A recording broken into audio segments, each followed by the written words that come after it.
Hello ladies and gentlemen, welcome to today's video. I'll be talking about why you should become an investor as early as now. You should focus on having money to work for you rather than working for money for the rest of your life. So ladies and gentlemen, when you become an investor, money works for you. And as I usually show, this is your income statement. When you go to the bank, this is what they need to look at. Your income statement. This is your income. This is your expense column. This is your asset column. This is your liabilities. Most people focus here. If you focus at this point, first of all, you not get enough money. Two, you will waste a lot of time waiting for that big deal, that big opportunity. But if you focus here, you'll begin to realize that you can start building your asset column by building your mind with financial literacy, by having the right friends who are assets. And as I said in the last video, an asset puts money into my pocket, while a liability takes away money out of my pocket. So first of all, let me give you a hint. Most people say I don't have money to invest. And let me give you a secret. For someone to spend, or for you to earn, someone must spend. For you to earn, someone else must spend. If you go to the supermarket, for that business lady to earn, you must spend. For a certain person to spend, you must earn. So think about what you can offer to someone. Think about what you can monetize. Think about what you can offer for you to earn. Because this is also an important aspect that you need to think about. So people who are rich and people who have money, people who you see building apartments, people who have these big cars, focus here. When they focus here, it gives them an income. This type of income is called passive income. They also have a second asset, which is portfolio income.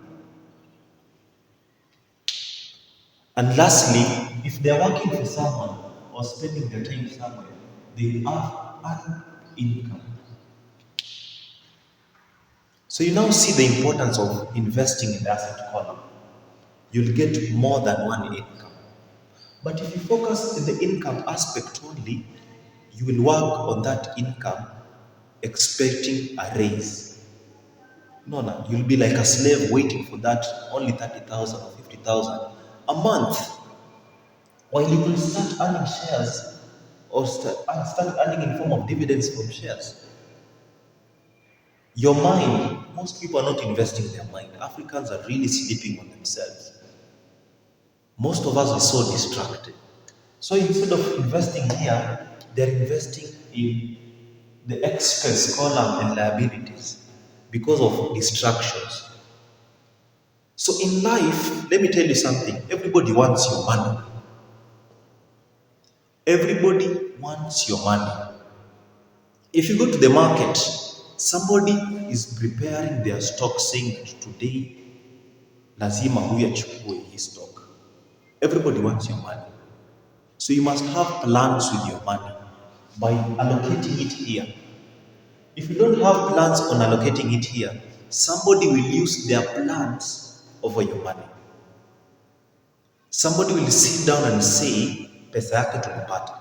Trust me, there is no club around where I live that can say and testify that they have my money. They don't. Because I focus here. When I focus here, I get an income. So in a society whereby people are complaining, people don't have money, people are suffering, I still thrive. Survival for the fittest. And for you to exist, you must be fit. And it comes start by being fit here. Do you know that the difference between someone who is rich and someone who is poor is actually the mind? Someone who is poor, and allow me to use this for reflection, someone who is poor and someone who is rich have different minds and different mindsets. They have different ways of looking at things.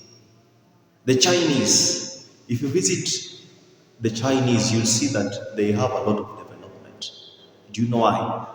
When a problem happens around the Chinese, they see opportunity. They don't have a problem in their vocabulary. They say opportunity, opportunity, opportunity, an opportunity. So you also need to focus on an opportunity, create opportunities.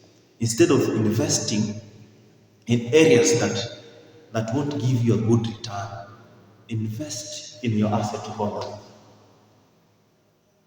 If you invest in your asset column, even if you don't have that fancy vehicle or fancy house, people will still respect you. For men, if you invest here and you have money, as long as you have money, hata uko unakaa aje, people will love you the way you want. So for people to love you the way you want, you need to invest more here.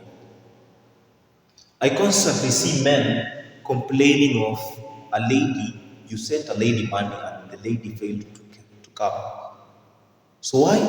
Have you ever asked yourself why these men are bitter? Why are these men bitter? Because they did not invest here. The money that they had, the initial money that they had, they spent it as an expense scholar. So they are left with nothing. Rich people have money here. So even if they get an income and they spend on the people that they love, they still have more. Even if everything goes west, they still have more. So your first step should be thinking of your asset column. And as I talked about, your asset column constitutes of one, the monetary and non-monetary. When you talk of non-monetary, your mind, your time, and money are your non-financial assets that everybody has. Everybody has this. If you come to realize that most people who are making good money, they're using their mind, not physical energy. They're not using much more physical energy. No. This is what they're using, their mind and their time. Beyonce, someone like the celebrities, Rihanna, Jay-Z, all those people are using their time and mind. Everybody has it. These are the type of assets that God gave us. No. God gave us these assets. So it's up to you to use these assets to get more assets. So the other asset is in people. People. Yeah. If you invest in the right people, they should be giving you money. And as I said in the last video, my friends give me money. Not physically, they don't send me money, but through information. Today, wealth is information. If you want to make money, seek for the people who have the information. People in the right side of the quadrant. People who are investors. People who are business people. These are the people with the information.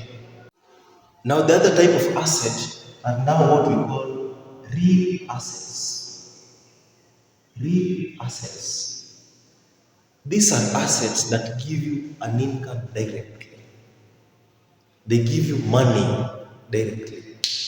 Here we'll be talking about land. We'll be talking about businesses. We'll be talking about opportunities to get more money. But because of your financial position today, do you think you can afford land? Do you think you can afford that big opportunity? But you can really maximize on small opportunities to start. Actually, wealth is all about building. Kuna ile siku yenye ipo siku will happen for you. And if ipo siku happens for you, it needs to get you prepared psychologically and mentally.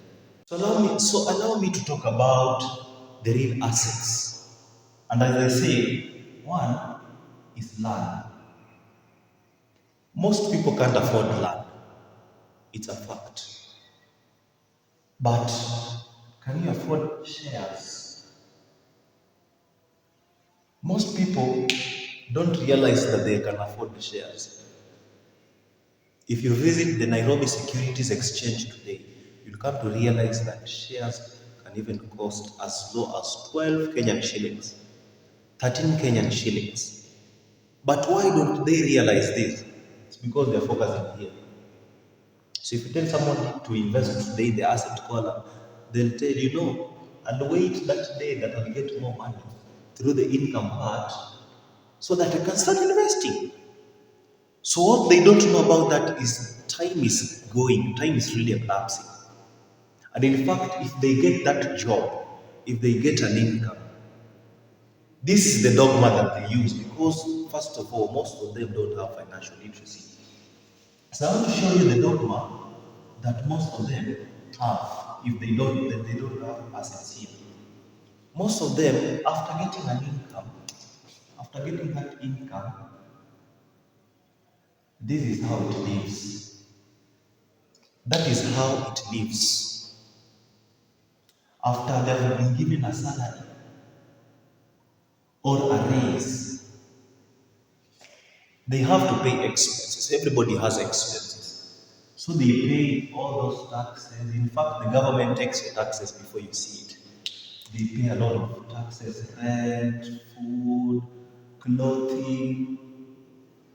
Now, after paying the basic needs that they require, they start paying on the needs that other people have imposed on them. So someone told you, wow, if you have these shoes, you'll feel good. So instead of focusing here, this is their primary focus. So they don't have enough money to invest because they are paying others first. They are working for that mobile company. They are working for that phone company. Unaifanyia kazi. So for the first 5 months, you are working for the government. 5 months, you're working for the government. Then you start work for what? For other brands. And this is whereby these are the type of people who have a lot of debt. A lot of debt. So if you want to start having a good financial equity, minimize this. Minimize your liability aspect. Minimize it. So guys, for those people who are constantly saying, I don't have an income, this is how you can do it. This is your income. If you look at it, the level at which it is inatoshana na expenses zako. In fact, most people have an expense that imepita. Expense imeshinda income part. So how can you start doing? Cut your expenses on only the things that you need. If you cut your expenses on the things that you need for survival, this is what you get. If you cut your expenses, this is what you'll get. Now this is enough for you to invest somewhere. This is enough for you to invest. Unapata hata ni 20%. Most people don't realize this. So ukipata pesa mingi, instead of thinking whereby I can invest my money, they think of nitatumia aje, niringie nani, someone who even doesn't care about you. Most people, they strive to do things to impress people they hate and so that they see how he starts dressing. But people don't really care. Nobody cares about it. So cut your expenses and start investing that percentage. Do it for a month. If you have something like a mobile app that sees that you can be using to look at the expenditure for your month, utagundua that there are some areas you need to cut. Now those are the areas you need to start pulling them off. This is how I did it. This is how I did it for mine. As a man, I said I only need food. For clothing, I'm well suited with my clothing. Nobody cares about how I dress. But people care if I have money. A lady will only care if I have money. So cut your expenses and invest this much. So most people say it's hard. Oh, it's hard. It's not hard. It's not hard. My basic dogma for budgeting is allocating, telling your money where to go. Instead of cutting your expenses and wondering where it went, you allocate money to where it should be going. So if you cut this percentage within time and start investing, there's that feeling of motivation that will come to you. Utajipata, by the way, this will happen naturally, that umekata expenses mingi zenye kufai zenye utaki, and you'll be having this. So you'll be having a huge sum for investment, which was this was 20%. Now you have around 70% invested. 70% invested. Because you focused on the need. I need this for survival. Do I need that for survival? That should be your question. So the more you cut on this, the more your asset column grows. The more your asset column grows because you have all of this invested.